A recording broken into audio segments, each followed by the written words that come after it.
Buenas tardes, jóvenes estudiantes. Es un gusto tenerlos en clase. Sean todos y cada uno bienvenidos. Esta clase se va a grabar si no hay problema de parte de ustedes. Si hay problema, si no están de acuerdo, me lo manifiestan. Bien, jóvenes. Entonces, la clase anterior, miramos unas diapositivas al final que correspondían a qué se preservaba del barroco y qué había caído en desuso, para hacer un recorderis. Como también habíamos escuchado una obra musical más. ¿Cuál sería esa obra musical que escuchamos? ¿Quién me dice?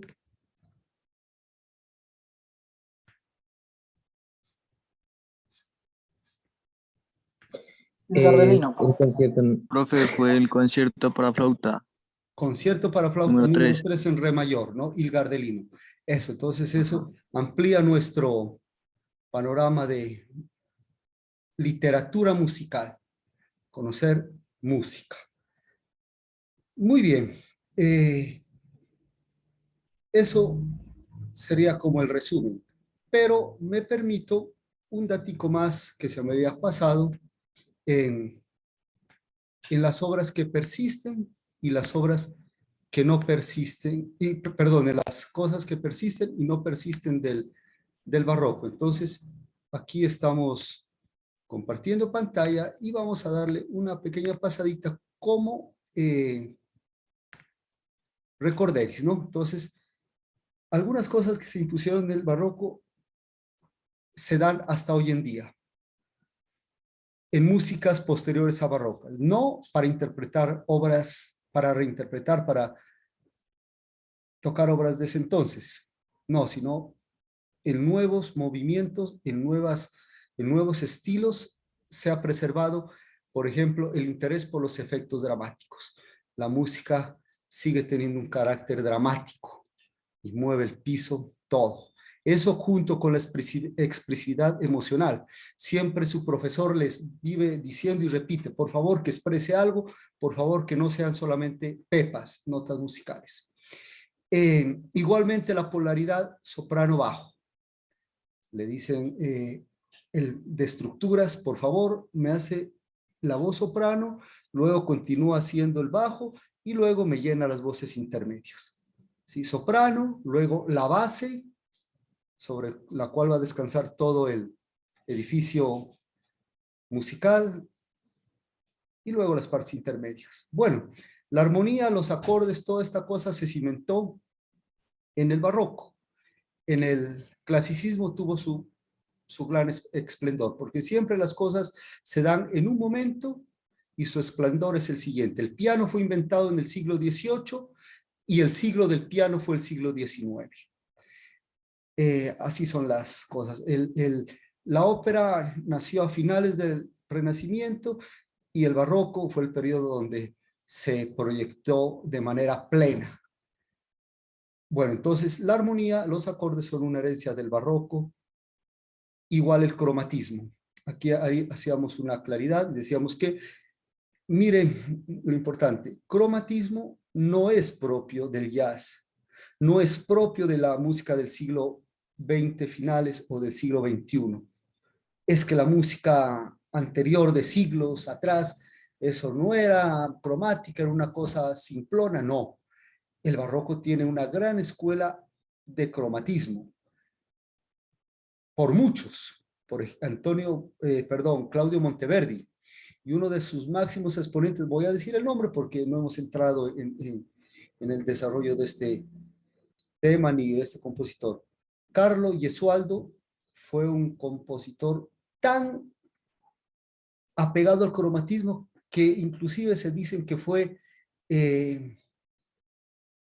una persona que anacrónicamente se adelantó a los tiempos, y el cromatismo que se lo usa ya en siglo XX lo aplicó él, pero pues él es como el más sobresaliente exponente, más no fue el único, fue toda una escuela cromática el barroco. Igual la escritura idiomática. Con escritura idiomática quiero dar a entender que es como esa música que significa algo, como esa música que describe algo del medio, que describe un texto, una pintura, una intención, un ambiente, etcétera. Esa escritura idiomática también se conserva hasta el día de hoy. Lo que no se conserva, el bajo continuo, ese bajo soporte que daban la cifra y el intérprete la desarrollaba, eso ya no es así. Ahora nos dan un bajo y un acompañamiento obligado. Se llama obligado porque no es libre. La afinación barroca no se conserva, hoy se afina a 440 o más arriba de 440, a no ser que exista un grupo de música barroca que use instrumentos barrocos, afinación barroca, etcétera. Estos grupos sí pues van a utilizar esa afinación. El intérprete como co-compositor ya no, pues ha decaído, lo explicamos en la clase anterior, ahora solamente lo mencionamos. El margen de libertad de la partitura e interpretación también decayó, inclusive a veces hay una posición de algunos intérpretes un poco arrogante y pedante, que cuando el director, una posición de los intérpretes un poco arrogante y pedante, cuando el director les dice, haga el favor aquí, toque así, el intérprete ignorantemente dice, no, es que aquí está la partitura y yo leo así, yo leo así. No, no, es que la partitura no es el todo, es una guía. Y en algunos momentos de la historia, como el barroco, ha sido una guía, pero muy apenas. El resto lo pone el intérprete. El rango reducido de matices, eso ha caído en desuso. La música posterior al barroco tiene matices más marcados, más extremos.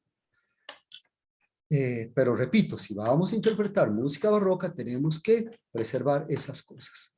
La sonoridad frágil ya no, porque los instrumentos evolucionaron. Y faltaba una cosita. Tiene un premio no de notas, sino de cualquier otra cosa que puede ser unas rosquillas. Me comprometo a hacerlas llegar a un municipio, o si es en Pasto es más fácil. Una cosa que cayó en desuso, y eso ya lo habíamos nombrado, una cosa un poco dura del barroco. Esa faltaba, y esa la coloco aquí en el resumen. ¿Quién me la menciona? Profe, Ajá. ¿no era sobre que algunos instrumentos de cuerda frotada desaparecieron, como el violín pícolo y algunos tipos de viola? Sí, está bien, lo felicito, Alejandro. Usted recuerda eso y lo trae aquí a la clase. No, esa la dijimos, es una cosa que no la mencioné. Ustedes, por lo que hemos hablado de las clases, ustedes no es estrictamente musical, es somática musical. ¿Quién será? Voy a escribir aquí el nombre de la clase para apuntar todos mis compromisos. ¿Qué será? Es una cosa somático musical que no la dijimos en la clase anterior ni en este resumen, y quien lo diga se hace acreedor a un premio. ¿Los tipos de instrumentos, profe? Los tipos de instrumento creo que es casi lo mismo que dice el amigo, ¿no? Los tipos de instrumentos se han reducido y han quedado un solo Profe, la tipo de dolor. saturación de las cosas. ¿La qué? O sea, ya que, o sea, la saturación en las cosas, el arte que es sobrecargado y esas cosas. Sí, puede ser. Sí, sí, sí, eso puede ser. Pues el arte ya no es tan sobrecargado como, ¿Que el clavecín fue sí, sustituido, profe? espéreme, aunque algunas obras pues sí son sobrecargadas, ¿no? Eh, sí tienen muchas voces, como por ejemplo Wagner, Mahler, esos son obras muy densas. El mismo Brahms, que es posterior a Beethoven. Ajá, ¿qué me decían? ¿Algo más? Somático musical. ¿Que el clavecín fue sustituido por el pianoforte? Bien, Alexander Canán, los aplaudo porque recuerdan, me están diciendo cosas que las vimos, eso es bueno, los felicito, pero no, eso lo dijimos. En la sonoridad es frágil, es algo que no hemos dicho, o sea, que no dije, que no hemos dicho. En sonoridades frágiles dijimos, evolucionaron los instrumentos y algunos cambiaron como el clavecín por el piano forte. Una cosa somática que se daba. Doy una pista, eso se dio en el campo de la ópera, en el campo del canto. Profe, la polifonía. Somático, no, la música sigue siendo sigue habiendo varias voces. Usted escucha una obra sinfónica y hay varias voces. Somático, musical. Si no se tiene claridad del término somático, me lo pueden preguntar. Yo no lo explico porque pues parece que lo tienen conocimiento. Oveimar, diga. Oratoria. ¿La qué? La oratoria.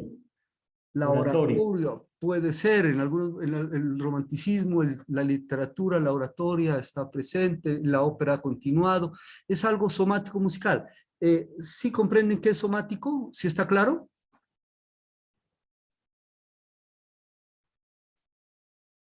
¿Sí saben qué es somático? Por ejemplo, Brian Estrada, ¿sabe qué es somático? No, profe, la verdad ahí sí me corcha. Entonces, por favor, pregúntenme qué es somático.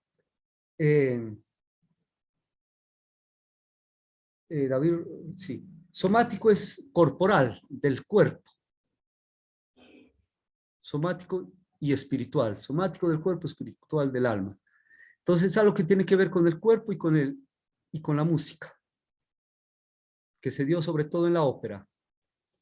Bueno, entonces, las señoritas, los caballeros han participado. Elenita, ¿a usted de pronto se le ocurre algo que ya no se usa? Y afortunadamente no, pues a Dios gracias no se usa. ¿Qué tal si esa costumbre haya continuado? Continuó por unos tiempo después, pero en el siglo XX ya no se dio. Yo creo que es los castrati, profe. Bravo, los castrati, ¿será? A ver, Farid, Sí, yo creo. ¿está de acuerdo, Farid, con Elenita? ¿O qué iba a decir? Claramente. ¿Cómo? Sí, profe. Totalmente, dice. Elenita, su compañero dice que usted no la contradice en nada, que está de acuerdo completamente con usted. Entonces, sí, Farid y sí, Elenita. Entonces, los voy a apuntar aquí. Farid y Elena han contestado bien. Tienen premio. Aquí, entre paréntesis, le voy a poner premio. ¿Está bien un paquete de rosquillas a cada uno? Bueno, profe, gracias. Bueno. Muchas gracias, profe. Bueno, listo. Ajá. Bien, perfecto. Sí, los castrati es una cosa que ya en el siglo XX cayó en desuso, afortunadamente. Eso es una de las deudas que tiene la música con la humanidad. Para todos, dice las rosquillas, no se preocupe, que ya viene la virtualidad y ya estaré haciendo la bienvenida con algún programita ahí en la celebración, ¿no? Algún programita. No solamente rosquillas con vino o con gaseosa, sino algo más, un programita estaremos haciendo ahí. Bueno, entonces sí, para todos en la bienvenida. Muy bien, entonces sí, afortunadamente los castrati no hay, porque eso es una violación a los derechos humanos. Que lo hayan aceptado, pero eso era por la pobreza o por la presión social, pero realmente eso no podía ser. Eso es una deuda. A la Iglesia Católica le sacan en cara la Inquisición y eso ha sido un crimen. Y la Iglesia Católica ha pedido perdón, pero la música todavía no pedimos perdón por algunas cositas que hemos hecho, ¿no? Como por ejemplo los castrati. Bueno, bien. José Luis López, ¿qué nos dice?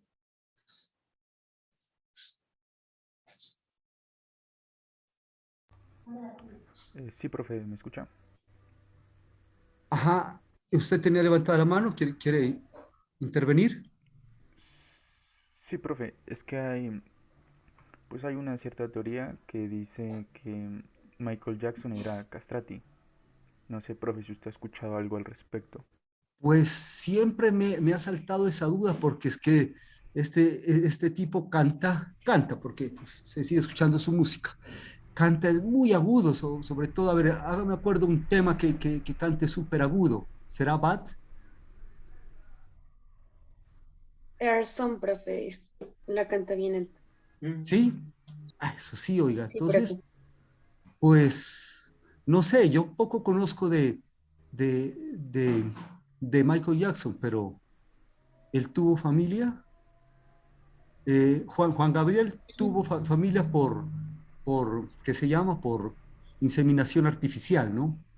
No sé si desconozco el caso de Michael Jackson, pero a mí me ha saltado esa duda. porque el hombre o sufrió un accidente, o tuvo una voz privilegiada, o fue castrati por accidente o por intencional, creo, pero pues es una voz aguda y muy linda, ¿no? Muy linda esa voz. Bueno, Sí, profe. gracias a su intervención, José Eh, Luis. Bien, entonces, esto ha caído en desuso. Y la música, para hacer una reflexión, tenemos que reflexionar. Si vamos a cambiar el mundo, tenemos que abrirnos todos. Cada uno debemos de buscar los defectos en nuestra profesión para salir adelante. Entonces, para tener autoridad moral y criticar a la parte política, criticar a la historia, criticar a la religión, nosotros también tenemos nuestra crítica. Si el abogado no es consciente de las fallas de su profesión, esto no va a cambiar. Si nosotros no somos conscientes, tampoco. Entonces hay dos cositas en deuda. Por ejemplo, la música ha fallado, tiene una deuda con los castrati.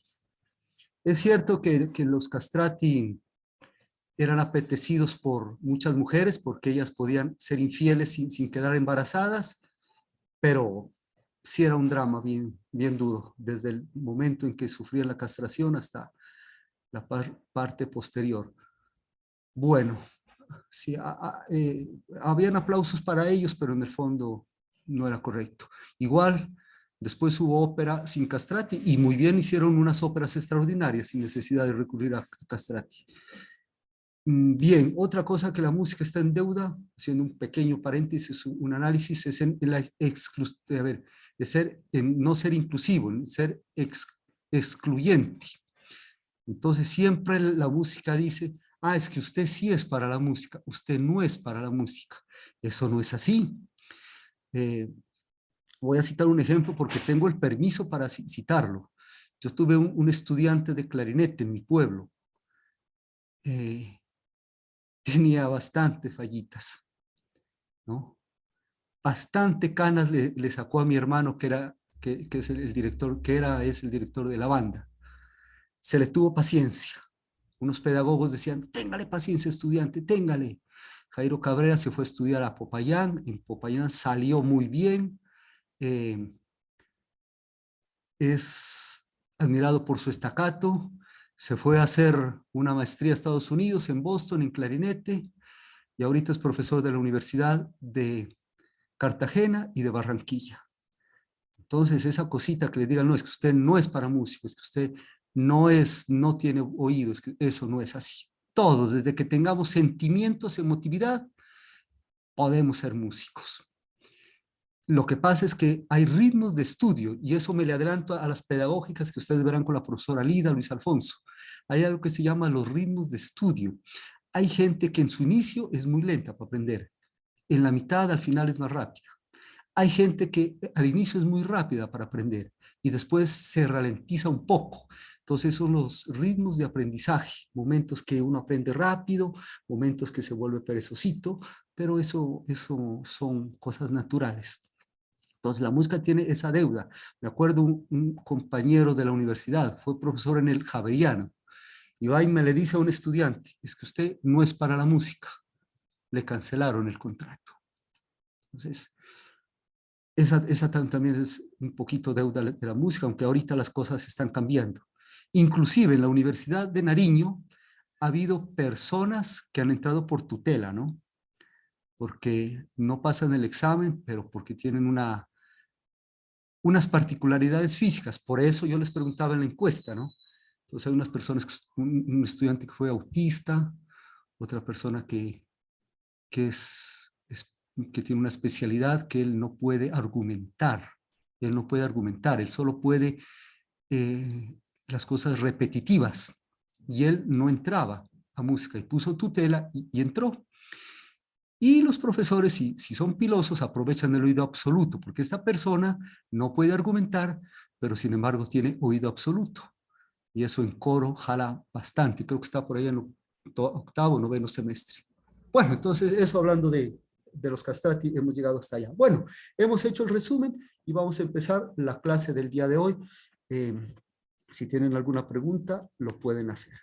Entonces, hemos terminado esto. y empezaremos. Profe, yo tengo una pregunta. Ajá, bien pueda. Lo que pasa es que una vez yo leí que pues eso de los castrati fue más que todo porque antes pues las mujeres no podían cantar. O sea, los sacerdotes preferían que castrar a los niños para que ellos llegaran a las notas agudas pues que una mujer podría llegar, porque pues antes no era como permitido Claro. que las mujeres cantaran. Por eso creo que se adoptó esa manera para que los niños pudieran llegar a notas altas que si no se lo hiciesen no podrían llegar. Sí, señorita, tenemos una deuda con ustedes bien grande. Sabrán perdonarnos, pero por favor, que no se vayan a voltear las cosas, que vivamos todos en paz. Y es por eso que les voy a hacer una fiesta el 8 de marzo en virtud a esa deuda histórica, ¿no? Sí, son tres causas. Una, el machismo, que las mujeres no podían estar en escena, ¿no? Y eso, esa cuestión religiosa viene desde San Pablo.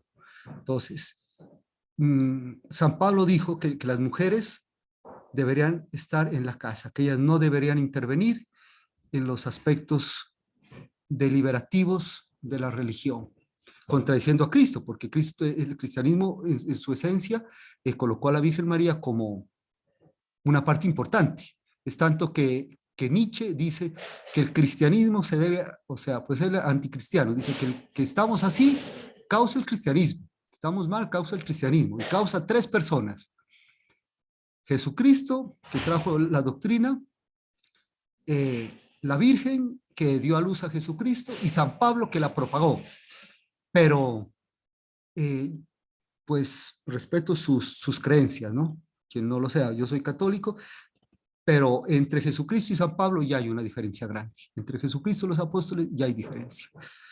Entonces, Jesucristo es inclusivo. Está la Virgen María, está muchas mujeres como María Magdalena, sí, pero sin embargo, posteriormente San Pablo viene y las excluye, y de eso se cogieron muchos. Y lo que dice la señorita es cierto, las mujeres no podían estar ahí. ¿Y cómo argumentaban? Con la expresión de San Pablo. Esa es una causa.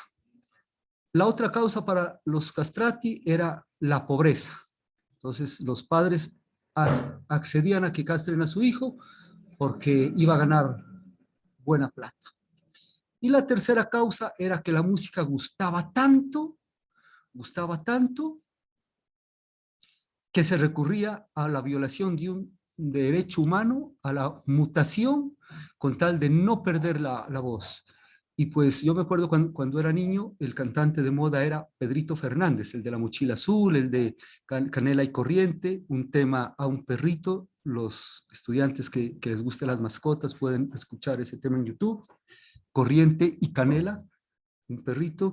Ese niño cantaba excelente, pero llegaron 13, 14 años, dejó de grabar, hasta ahí llegó, porque se volvió adulto.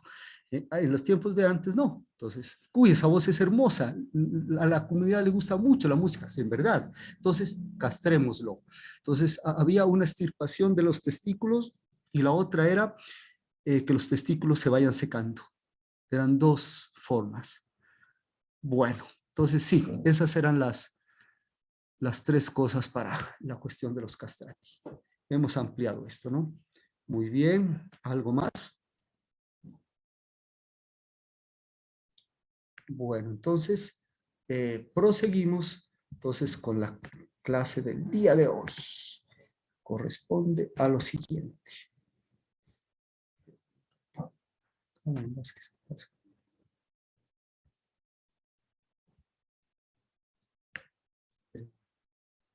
Espérenme, selecciono la diapositiva. Son tan amables, me esperan un momento que se me esta historia de la música. Aquí está, aquí está.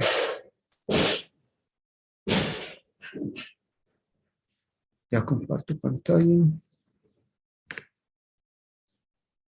Bueno.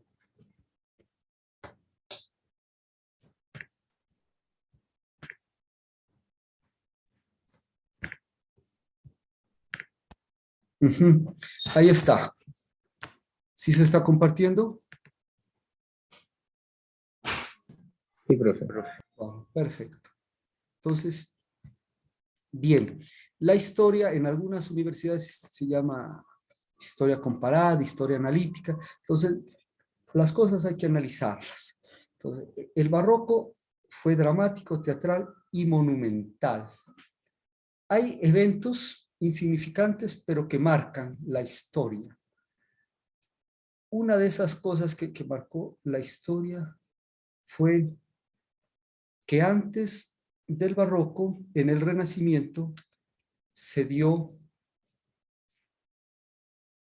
la perspectiva con su exponente mayor que la llevó a la cenit. Él no fue el primero, ni fue el único que trabajó la perspectiva.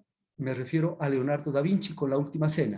Entonces, cuando usted mira La Última Cena, no hay necesidad de ponerlo aquí en las diapositivas, todos lo hemos visto, hay tres dimensiones muy claras: un largo, un alto y una profundidad. Eso se llama tridimensional, tres dimensiones. Eso llegó a su culmen en el Renacimiento. El Renacimiento en la pintura tuvo dos fuertes. Uno fue, se empezó a pintar la figura humana y sobre todo el rostro, porque es lo más representativo de una persona. Antes, en la Edad Media las pinturas eran temas religiosos, la Edad Media fue teocentrista, ¿ya? Pero el Renacimiento fue humanista, homocentrista, el centro Dios, acá el centro el hombre. Entonces la pintura igual iba a cambiar. Ya van a pintar muchos seres humanos y sobre todo el rostro. Entonces esa fue una característica. La primera pintura de un rostro psicológico fue la Gioconda, la Mona Lisa. Bien. Y la otra característica muy propia del Renacimiento fue la perspectiva, la tercera dimensión, la profundidad. Y como siempre, se inventa en un periodo, pero se aplica en el siguiente. En el siguiente periodo, en el barroco, esto influyó mucho. ¿Qué es la ópera? La ópera es tridimensional. Pueda que un concierto, una orquesta barroca presentándose en un teatro, sea con personas en cuerpo y alma, y los cuerpos tienen tres dimensiones, pero así sea cuerpo y alma, eso no interesaba, más si estaban en una sola fila, o así esté la orquesta en dos filas, era por comodidad de espacio, de sonoridad, pero que se tenga en cuenta que la profundidad tenga importancia, eso no importaba. Entonces, la música se presentaba, digamos, en dos dimensiones, alto y ancho. Lo que importaba era la sonoridad. El resto no interesaba. Pero en la ópera, la tercera dimensión, la profundidad, sí importó, porque el escenario ya no fue solamente para sentarse ahí quietos a tocar, sino para desplazarse hacia la derecha, hacia la izquierda, hacia el fondo, hacia el frente. Entonces, miren la relación de lo tridimensional, que se aplicó mucho en el Renacimiento, ejemplo clásico, La Última Cena, y la ópera al siguiente periodo. Entonces, esa tridimensionalidad trajo a la ópera. Esa tridimensionalidad trajo a la ópera. Y la ópera se convirtió en la... estoy ocupado de tener clases. Espérenme un momentico, señor estudiantes.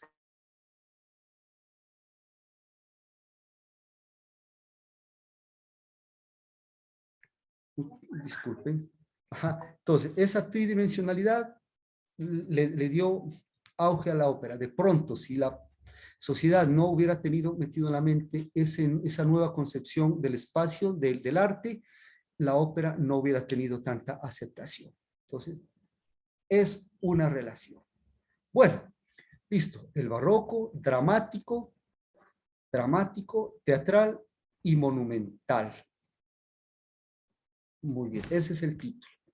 Proseguimos. En esta clase vamos a cambiar un poco, vamos a dejar un poquito al lado, también va a haber audición, pero la vamos a dejar un poquito al lado para cambiar el estilo, para darle variedad, y la vamos a hacer más visual. Bueno, esto ya lo habíamos visto en la clase anterior, ¿no? Que es monumental por todas estas contradicciones. Y repitámosla porque algunas personas no han venido a clases, a veces no están atentos. La música es teatro. Y al decir teatro, dice que es realismo, que es representación de la vida real. La música, el arte de este periodo, tiene como característica el realismo. Ya se rescató el clasicismo griego en el Renacimiento. Ahora dejemos un ladito el clasicismo griego, que es lejano, de hace 20 siglos. Estamos en el 600, más 400 años serán 2000 años, ¿no? Bien, entonces ya en el barroco la cosa fue más a la realidad, más al momento que estaban viviendo. Pues había unas excepciones, sí, pero por lo menos en la pintura se fue más a lo real. En la música sí, las primeras óperas fueron con libreto de los héroes griegos, dioses griegos. Bien, muy rica el barroco porque abarca desde la tonalidad hasta la disonancia, pasando por el cromatismo. Eso es muy amplio. Es otra razón para ser monumental, es que cobija lo religioso. Hay cuando nos ponemos a opinar de religión o de política, salimos peleando. Estas cosas son muy fuertes y el barroco toca lo religioso y lo toca en dos partes muy duras, que es el enfrentamiento entre la reforma y contrarreforma. La reforma 1517, cuando Martín Lutero fija las 95 tesis, me corrigen si me equivoco, en la iglesia aquella, ¿no? Colocó ahí las 95 tesis, pero lo que más contradecía a Martín Lutero era que las indulgencias se compraran. Eso era lo que menos le gustó al monje Dominic Agustino. Uy, ahí sí, no, creo que es Agustino, pero ahí lo dejo con un poquito de duda. Al monje Agustino, lo que menos le gustaba era las indulgencias, que las indulgencias se vendían a las personas y uno podía comprar una indulgencia para su papá, podía comprar una indulgencia para el ser querido que había fallecido, podía comprar una indulgencia para uno mismo y a la vez la podía vender en otra parte. Eso no le gustó nada a Lutero y esas fueron una de las causas para la reforma protestante. Y sucede que esto de las indulgencias pagadas tuvo una razón de fondo. Mira hasta dónde van a dar las cosas. Mira hasta dónde el arte puede traer cosa buena o puede traer cosa mala. El arte no es lo máximo. El arte es un medio para la felicidad. Bueno, entonces finalizo esto. Entonces, las indulgencias se vendían porque el Vaticano quería llenar sus instalaciones de arte y quería hacer unas nuevas construcciones y eso importaba mucha plata. Entonces, el arte también lo indujo a volverse muy negociante al Vaticano y eso trajo la reforma y la división del cristianismo pues en protestantes y católicos.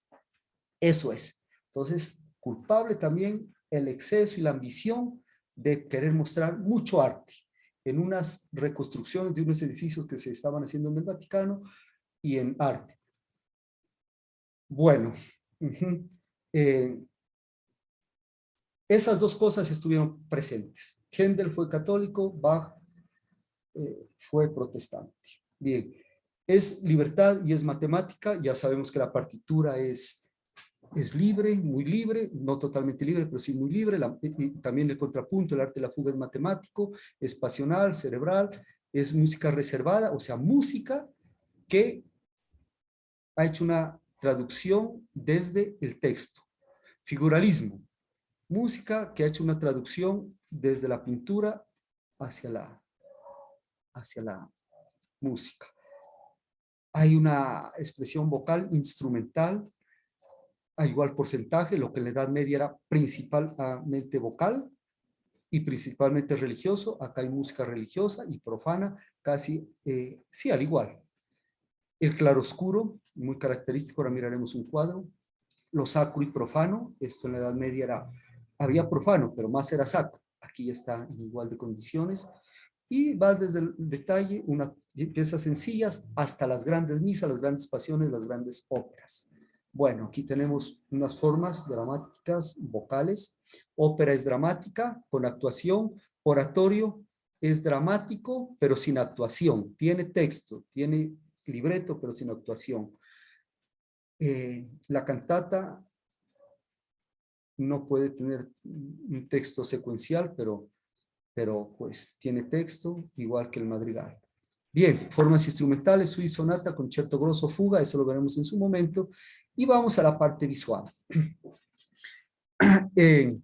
La ópera tiene, nuestra próxima unidad es la ópera. Esto es una unidad de transición para llegar a tercera unidad, ópera. La ópera es visual, por lo tanto le vamos a hacer la entrada desde dos partes, desde lo visual y luego desde las escenas más conocidas de la ópera. La ópera es descubrimiento de finales del Renacimiento y que se potencializó en el Barroco. Por lo tanto, no debemos esperar al clasicismo para que les enseñen ópera en historia de la música. Debe hacérselo acá. Pero si empezamos a estudiar las óperas de los primeros compositores, como Caccini, Monteverdi, Jacopo Peri, esas óperas son muy incipientes y no les va a llamar la atención. Entonces, la otra forma, la primera forma, la parte visual. La otra forma que accederemos a la ópera es desde las óperas ya más modernas y muy conocidas. Por ejemplo, muchos han escuchado el aria del Brindis de la ópera La Traviata. Liviamo, nelie, el ticalici, que la belleza infiora. Eso es muy conocido. O algo de Carmen, ¿no? Pram, pam, param, pa, pam, pam, purum, pim, pam, paradirarim, pam, pam.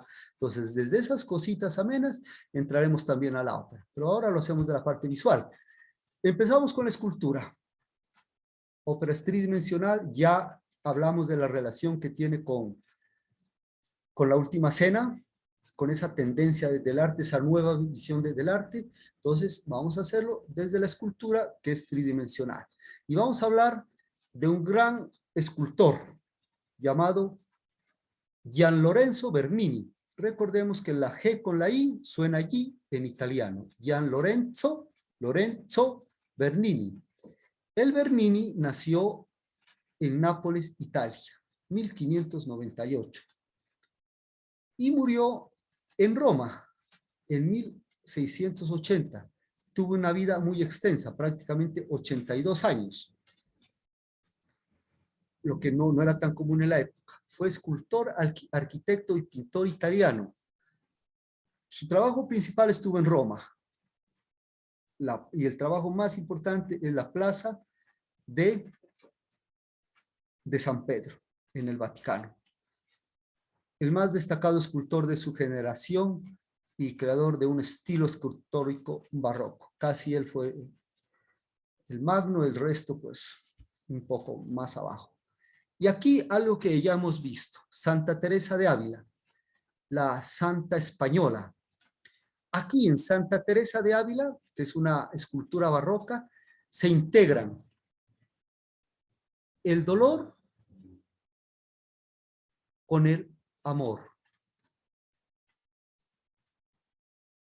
Ella, Santa Teresa de Ávila, decía que ella tenía visiones, éxtasis, visiones en las que un ángel le clavaba el corazón y ella sentía dolor y felicidad.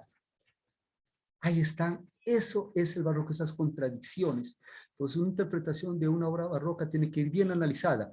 Y ojalá los modestos conocimientos que estoy ofreciendo les sirvan para aclarar interpretación de las obras barrocas y de algunas otras de otra época que tengan sabor a barroco.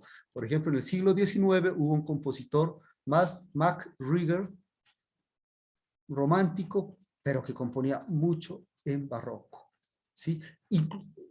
Stravinsky y los neoclasicistas, ya en el siglo XX, Hubo una época del siglo XX, del 1900, en que les dio por componer al estilo clásico y al estilo barroco. Esas obras también van a sentirse alimentadas de un estudio del barroco. Bueno, pero seguimos con el Bernini de Santa Teresa. Entonces, aquí tenemos pasión, erotismo, que es otra cosa que ha manipulado la religión al decir que, a ver, les hablaba a los de primer semestre y me permiten salirme del tema. Al fin y al cabo, todo lo que sea conocimiento sirve. La iglesia ha manipulado cosas, entonces se tocó el tema con los de primer semestre del cristianismo primitivo, que ustedes lo vieron. El cristianismo primitivo fue comunista. Sin embargo, después dijeron que el comunismo era el diablo. Entonces manipulan. ¿Por qué? Porque el comunismo no les interesaba a los propósitos de la oligarquía. ¿Sí? Otra cosa que manipularon, bueno, otro día les cuento que es completamente falso que la aparición de la Virgen de Fátima, que en la aparición de la Virgen de Fátima dijo que el comunismo caiga, que hay que hacer oración para que caiga el comunismo. Eso es mentira, eso no dijo la Virgen. Y eso yo lo tengo sustentado con fechas y con datos y con investigaciones a personas muy doctas y muy objetivas como los jesuitas. Los jesuitas podrán ser mucho a la plata, pero son gente muy preparada. Entonces, otra cosa que la religión ha cometido el horror de hacer un lado es el erotismo. El erotismo, lo sensual, los sentidos, es muy cristiano. Eso sí, es más católico que protestante. Los protestantes son sobrios. Los católicos somos más a esa cuestión. Mire, Jesucristo se sintió fascinado por los perfumes. ¿Sí? Entonces, esa cosa ha sido una manipulación de la religión. Pues con el respeto, si alguien tiene otra creencia, en el caso mío, en mi derecho, yo soy católico, pero mi cuestión va a quitarle la manipulación a las oligarquías religiosas y morales. Por otro lado, también va la cuestión política. Bueno, entonces, mire, aquí hay un erotismo. Miren ese rostro de Santa Teresa. Mire que ella sentía tanto que caía en éxtasis. ¿Sí? Bueno, eso es pasión. Acá en el primer cuadro se nota claramente que ella está elevándose de la realidad, porque está sentada en una nube y y el pie está suspendido. Y hay unos rayos que iluminan. Entonces ella está alejada y llegando a otra dimensión. Eso es un éxtasis, es la pasión y es el detalle. Es el realismo. Mire ese cuadro.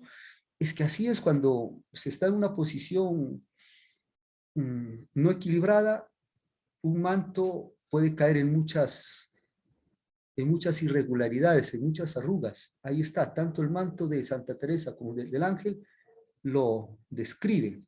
Eso es realismo, eso es detalle, eso es sobrecargado, tantas arrugas, y eso es pasión. Ya, eso. Entonces, ahí tenemos un ejemplo de el arte barroco, de lo monumental, de lo dramático. Esto es dramático. Un ejemplo visual. Bien, el Bernini, la escultura El David y Goliat. Yo les hacía ver el David de Miguel Ángel, casi vertical, casi quieto. Y el David del Bernini, miren, su brazo izquierdo está empujando el tronco hacia un lado. El tronco está en línea curva. La línea curva y las oblicuas fueron propias del barroco. ¿Cómo se distingue una obra pictórica o escultórica barroca? Por las líneas curvas como esta, o por la línea oblicua como este antebrazo. ¿Sí? Mire el movimiento tan grande que está haciendo. El pie izquierdo está en suspensión, está listo a disparar, hace un esfuerzo, el ceño está fruncido, su boca demuestra la fuerza que está haciendo, la fuerza corporal. Y acá igualmente. Entonces, esta es de 1624, ¿no? Esta es de 1650. El Bernini nació en 1598. O sea, esta la hizo cuando tenía 52 años y esta la hizo cuando tenía 25, 26 años. La creó. Bueno, ahí tenemos. Mire, inclusive los ojos, está como que ha hecho tanta fuerza para vencer a Goliat, que sus ojos están como un poco hasta desviados. Bien, entonces vamos comprendiendo el arte barroco. Continuamos. Esta plaza también pertenece al Bernini y es la famosa Plaza del Vaticano. Resulta que esto es producto de la Contrarreforma. Entonces, la Reforma lo separó a muchos cristianos. Y la Contrarreforma se encargó de volverlos a unir. Y esto es un símbolo de aquello. Como se dan cuenta, en la plaza de San Pedro tiene unas hileras, 4 hileras a la derecha y 4 hileras a la izquierda de columnas. En eso consiste principalmente la plaza de San Pedro, ¿no? ¿Y eso qué quiere decir? Que la religión católica quiere abrazar otra vez a los cristianos. ¿Y qué hizo para abrazarlos? Lo hizo a través del arte. Entonces, ¿qué pasó? Se reunió el Concilio de Trento. El Concilio de Trento fue un siglo antes, en 1536, si no estoy mal. Y el Concilio de Trento dijo, bueno, se han separado. Allá los protestantes les están poniendo cosas rígidas. Una iglesia protestante es muy sobria. Tiene a mucho al fondo una cruz. Eso es todo. Entonces dijeron en el Concilio de Trento, no, pues si allá las cosas son sobrias, pues acá coloquémosle arte, atraigamos a la gente con arte, con cosas atractivas. Entonces, por eso la Contrarreforma es muy artística. Es muy artística. Ahí tenemos la plaza. Este es el obelisco. Entonces, supuestamente la leyenda dice que aquí en este lugar donde está el obelisco, crucificaron boca abajo a San Pedro. San Pedro estaba predicando en Roma y salía de Roma, iba a regresarse por la vía Apia. Cuando por allá tuvo una visión que le dijeron, no, San Pedro, usted está destinado a esto, usted no puede huir de su misión, regrese. Usted tiene una misión. Entonces San Pedro regresó y llegó a Roma, lo tomaron prisionero y lo iban a crucificar. Y San Pedro dijo, no, yo no merezco que me crucifiquen como a nuestro Señor Jesucristo, boca arriba. Yo soy pecador, que a mí me crucifiquen boca abajo. Por lo tanto, lo crucificaron boca abajo y por eso es que San Pedro, el primer papa, por eso es que en la silla del papa hay una cruz al revés. Y por eso es que la cruz al revés no es nada de satánico. Los señores satánicos están equivocándose cuando ponen una cruz al revés. Ponga el 666 o ponga otra cosa. Pero la cruz al derecho y la cruz al revés son muy cristianas. Bueno, y al fondo, y luego se dice que se lo enterró aquí, abajo de la cúpula de la Catedral de San Pedro, aquí abajo de esta cúpula, supuestamente está enterrado San Pedro, como abajo de la cúpula de la iglesia de San Pablo en Londres está enterrado San Pablo. Muy bien, ahí está. Esto es magnilocuente como lo es la ópera. Esto es como si fuera un ser, yo no sé qué ser. Aquí tiene la cabeza, el cuerpo y aquí los grandes brazos abrazando. Bueno, entonces aquí tenemos otra imagen un poco más moderna de la plaza. Aquí tenemos una imagen desde atrás. Y por acá tenemos algo más. Que son... Hello, Moto. Aló.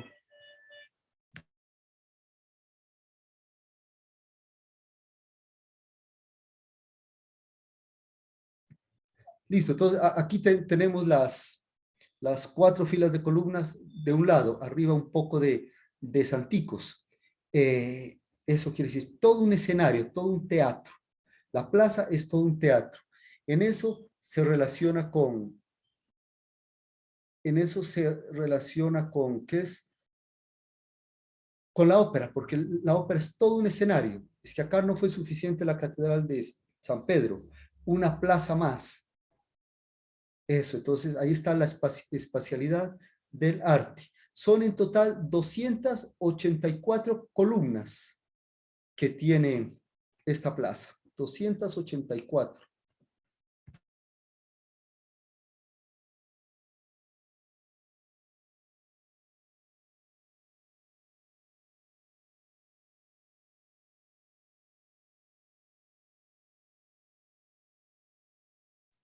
Profe, apagó el micrófono. Tiene el micrófono apagado, profe. Muchas gracias. Bueno, entonces son 284 columnas que tiene las filas en la plaza de San Pedro. Yo quiero que esta monumentalidad, que la ven a través de la escultura y a través de la pintura, la trasladen a la ópera. Más fácil comprenderla visualmente, y esa grandeza es la que tiene que tener la ópera. Yo les decía en la clase anterior, quien está cerca de la ópera, quien la entiende un poco, no al 100%, quien está cerca a la ópera, quien está metido de alguna forma profundamente o someramente a la ópera, pero quien tiene un contacto con la ópera, aspira o ya es un buen músico, o un buen compositor, o un buen arreglista, o un buen intérprete, porque la ópera es la máxima fuente de referencia, y lo digo casi con toda la seguridad, a un 98%, el máximo referente del enriquecimiento musical es la ópera. Lo decía un jazzista, no recuerdo el nombre. Yo he tenido triunfo en el jazz porque me ha gustado la ópera y porque he profundizado algo en la ópera. Bueno, continuamos. Aquí está otra visión. Esta visión se asemeja a los tubos que tienen los órganos, ¿no? Los órganos es un instrumento de viento. Entonces, estas son columnas, pero ve como los tubos que tienen los órganos de tubos. Aquí se aprecia más los anticos de arriba, los personajes. Y con eso terminamos las tres obras del Bernini: el Éxtasis, el David y la Plaza de San Pedro. Como se dan cuenta, qué gusto ustedes, son personas que van enriqueciéndose cada vez, son personas más cultas cada día, que no van a defraudar a sus familias. Bueno, el siguiente artista es Rubens, el famoso Rubens. Ustedes han escuchado, a través del bachillerato miraron, y aquí vamos a ver unos pequeños datos.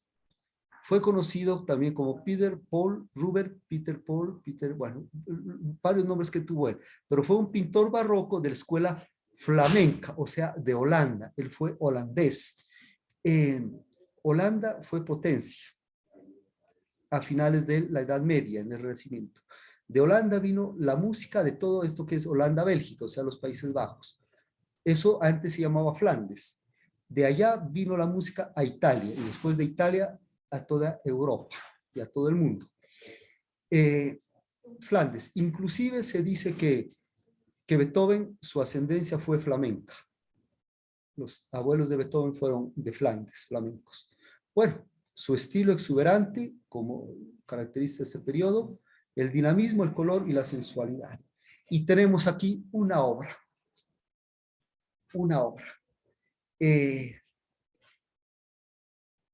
La crucifixión de Cristo. Esta obra nos ilustra claramente lo que es el barroco. Es inclinación. En otro momento sería un Cristo completamente vertical y perpendicular. La cruz. Aquí es una cruz inclinada. Miren las líneas oblicuas. Tenemos este lazo como línea oblicua. Otra línea oblicua que tenemos es esta parte de la cruz aquí, ¿no? Este travesaño, esta parte de este árbol, ¿no? O de esta montaña, este árbol, son líneas oblicuas. Y las líneas curvas, como las espaldas. Esta espalda es una línea curva. La cintura de Jesucristo es una línea curva, que puede coger desde más abajo del codo hasta acá, ¿sí? Este señor también tiene aquí una línea curva en su espalda. Entonces, ¿cómo se conoce a una obra barroca? Por sus líneas oblicuas o curvas. Si la línea fuera vertical, significara quietud. Está en equilibrio con la gravedad. Acá está en desequilibrio. Tanto que, mire, este señor tiene que tenerlo a Jesucristo o si no cae.